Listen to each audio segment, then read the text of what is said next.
இன்னைக்கு எனக்கு ஒண்ணு சிம்பிளான ஒரு தோசை. இந்த வெயிலுக்கு ஓவரா நின்று எந்த வேலையும் செய்ய முடியறது இல்ல. சோ திடீர்னு வந்து ஏதாவது ஒண்ணு பண்ணணும், ஈஸியாவும் இருக்கணும் அப்படிங்கும் போது, டேஸ்டியாவும் இருக்கணும் போது, இப்ப கொஞ்சம் ஃபேமஸ் ஆயிட்டு வருது பன் தோசா. பன் தோசானா வேற ஒண்ணும் கிடையாது. நம்ம வந்து வீட்டுல இருக்கிற பொருள், அவல் அப்புறம் பொரி, இது ரெண்டையும் வச்சுதான். இப்ப வந்து நாவல் வந்து எடுத்துக்கிறேன். எப்படின்னா, இப்ப இது வந்து ஒரு டம்ளர்னு சொன்னா அவல் வந்து ஒரு டம்ளர். இது ஆக்சுவலா வந்து ரெண்டு டைப்பா செய்யறாங்க. இந்த பாருங்க, இதுல வந்து ஒரு டம்ளர் பொரி போட்டுக்கிட்டேன். இது வந்து ரெண்டு டைப்பா செய்யறாங்க. எப்படின்னா, தோசை மாவோட மிக்ஸ் பண்ணிடுறாங்க. அப்படி இல்லாங்கட்டி இது தனியா செய்யறாங்க. தனியா செய்யும் போது அது நல்லா இருக்கு. தோசை மாவோட செய்யும் போது அது கூட சேர்க்கணும் அப்படின்ற மாதிரி இருக்கு. ஏன்னா இது தனியா செய்யும் போதே நல்லாதான் இருக்கு. அதனால தனியாவே செய்துக்கலாம். இந்த கெட்டி அவள் தான் போட்டிருக்கேன். கெட்டி அவள்னா இந்த மாதிரி இருக்கும்ல, கொஞ்சம் பெருசா இருக்காது, திக்கா இருக்கும். சோ இது வந்து ஒரு டம்ளர் போட்டிருக்கேன். இதை சும்மா அப்படி வாஷ் பண்றேன். வாஷ் பண்ணும் போதே இது ரெண்டுமே சேர்த்து என்னாவும் கொஞ்சம் ஊறி போயிடும். ஊறி போயிடும். வந்து இது இருக்கட்டும், ஊறிட்டு அப்பயே வடிகட்டிட்டேன். கூட இடையில நான் வந்து ஒரு வெங்காயம் கட் பண்ணி வச்சுட்டு, நீங்க வந்து பச்சை மிளகாய் சேர்க்கணும்னாலும் சேர்த்துக்கலாம்.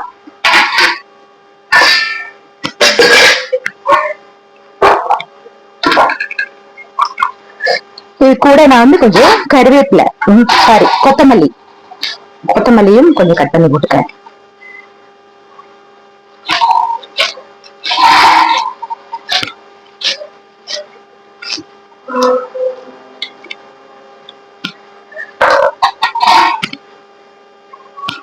இதெல்லாம் போடும்போது கொஞ்சம் நல்லா வாசமா இருக்கும். ஏன்னா வந்து அவல் பொரியும் வந்து அந்த அளவுக்கு உங்களுக்கு ரிச் பிளேவர் கொடுக்காது. டேஸ்ட் வந்து இதெல்லாம் சேரும் போது அது வந்து நல்லா இருக்கும். இது கூட நான் வந்து கொஞ்சோண்டு சோம்பு இந்த மிக்சில தான் அரைக்க போறேன். இதுல கொஞ்சம் சோம்பு, அப்புறம் கொஞ்சம் சீரகம்,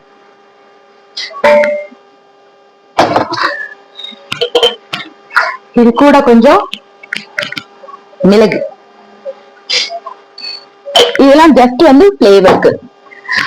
உப்பு வந்து பார்த்து போட்டுக்கோங்க. ஏன்னா வந்து பொரியில கொஞ்சம் உப்பு இருக்கும்.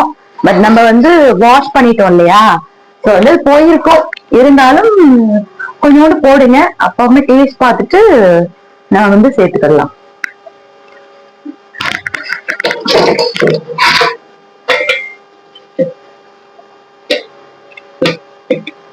இப்ப நான் இதை அரைச்சிக்கிறேன். அரைச்சிட்டு காமிக்கிறேன். சோ நம்ம அரைச்சி எடுத்துக்கிட்டோம். இந்த மிளகு சீரகம் எல்லாம் போட்டிருக்கோம்.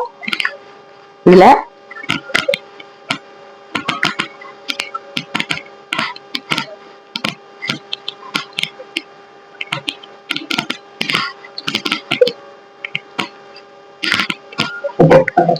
இந்த வெங்காயம் கொத்தமல்லியும் போட்டிருக்கோம்ல, சரி இதை வந்து மிக்ஸ் பண்ணிக்கலாம்.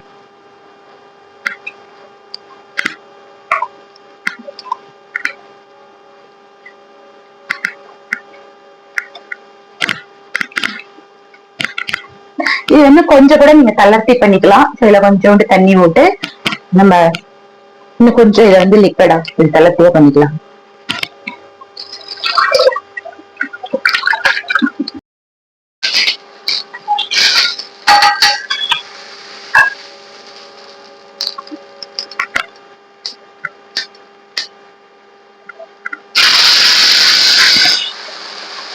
இதுக்கு இன்னும் கூட தண்ணி போட்டுக்கிடலாம்.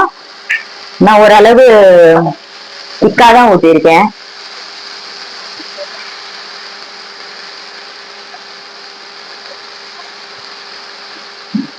இது பேர் பன் தோசா, அதனால கொஞ்சம் குண்டாதான் ஊத்தணும்.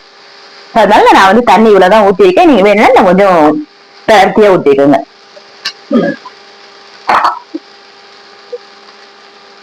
கொஞ்சமா ஆயில், கொஞ்சம் நல்லா சாஃப்டா முறுமுறுன்னு வேகட்டும். உள்ள சாஃப்டாவும் மேல லேசா கிறிஸ்பாவும் இருக்கும். சாப்பிட வந்து நல்லா எம்மியா இருக்கும். வேகத்தை வெயிட் பண்ணுவோம். இதுக்கு வந்து நான் வந்து அந்த தக்காளி வெங்காயம் கருவேப்பிலை எல்லாம் வதக்கி ஒரு சட்னி அரைச்சி வச்சிருக்கேன். சாதாரண தக்காளி சட்னி தான்.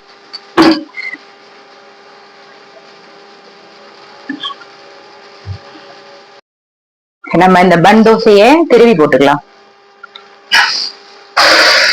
இது நீங்க வந்து கெட்டி அவள்னா கொஞ்ச நேரம் ஊற வைங்க. இந்த மெல்லிஸ் அவள்னாக்கா நீங்க வந்து உடனே வந்து வாஷ் பண்ணிட்டு போட்டுடலாம். நல்லா சாஃப்டா அரைக்கும் போது ஐ மீன் அந்த கொருன்னு இல்லாம நீங்க அரைக்கும் போது அது இன்னும் நல்லாவே இருக்கும். இந்த பக்கம் வேகட்டும்.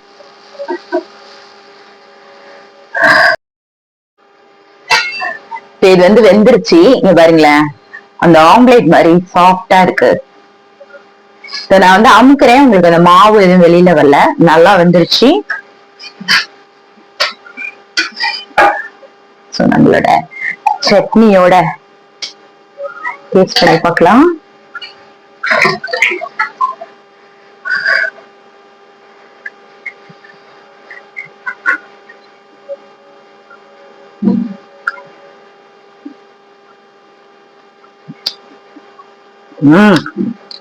சட்டன் செய்யறதுக்கு சரியான ஒரு டிஷ். உண்மையிலே ஊத்தப்பத்துக்கு அக்கா மாதிரி இருக்கு. எம்மியா இருக்கு. ஓகே, உப்பு மட்டும் பார்த்து போட்டுக்கோங்க. ஏன்னா அந்த பொரியில இருக்கிறனால நம்ம கரெக்டா போட்டுட்டோம்னா அது ரொம்ப கரெக்டா இருக்கு. அப்புறம் அந்த கொத்தமல்லி போடாம கண்டிப்பா பண்ணாதீங்க. ஏன்னா அந்த பொரிக்கு வந்து ஒரு உப்பு ஒரு கசப்பும் கலந்த மாதிரி ஒரு பிளேவர் இருக்கும். அது வந்து அந்த சீரகம் மிளகு அந்த கொத்தமல்லி வந்து அதை வந்து எடுக்குது. அது ரொம்பவே நல்லா இருக்கு. சோ நீங்களும் ஒரு வாட்டி செஞ்சு ட்ரை பண்ணி பாருங்க. இந்த வெயில் நேரத்தை இந்த மாதிரி விஷயங்களை வச்சு நம்ம ஓட்டிடலாம். ஓகே, இன்னொரு நல்ல வீடியோல மீட் பண்றேன். தேங்க்யூ.